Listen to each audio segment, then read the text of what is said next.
Mount Zion Music. Ndine zangu za ndinoda chibote tunge Sango moyo mangoma Hitmaker. Ndine zangu za ndinoda Vane zavo za vanoda. Ndine zangu za ndinoda yeah. Ndigazikaya ndochema Ini tu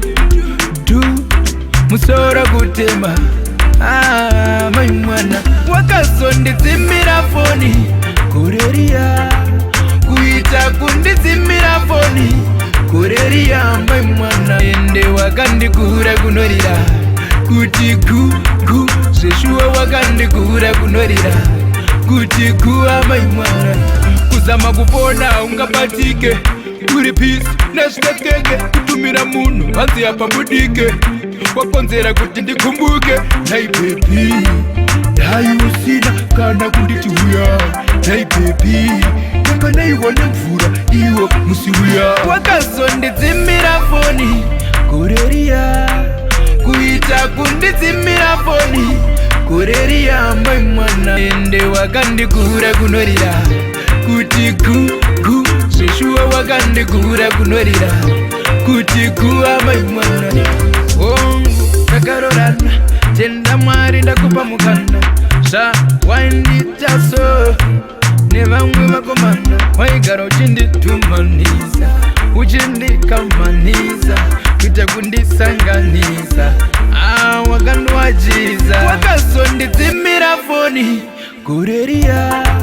kuita kunditsimira foni kureria mai mwana ende wakandikura kunorira kuti ku zveshuwa wakandikura kunorira kuti kuwa mai mwana ndine zangu zvandinoda vane zvavo zvavanoda ndine zangu zvandinoda yeah. Ndikazikaya ndochema ini tu musora kutema mai mwana wakazonditsimira foni kureria kuita kunditsimira foni kureria mai mwana ende wakandikura kunorira kuti ku zveshuwa wakandikura kunorira kuti kuwa mai mwana kuzama kupona ungabatike uri peace nezvikekeke kutumira munhu hanzi apambudike wakonzera kuti ndikumbuke dai baby dai usina kana kunditi uya dai baby yakanaiwane mvura iwo musiuya wakazonditsimira foni kureria kuita kunditsimira foni kureria mai mwana ende wakandikura kunorira kuti ku zveshuwa wakandikura kunorira kuti kuwa mai mwana ongu takarorana tenda mwari ndakupa mukanda zvawainditaso nevamwe vakomana waigara uchinditumanisa uchindikamanisa kuita kundisanganisa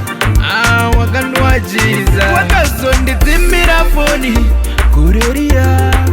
kuita kunditsimira foni kureria mai mwana ende wakandikura kunorira kuti ku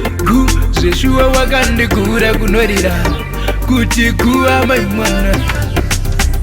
Mount Zion Music.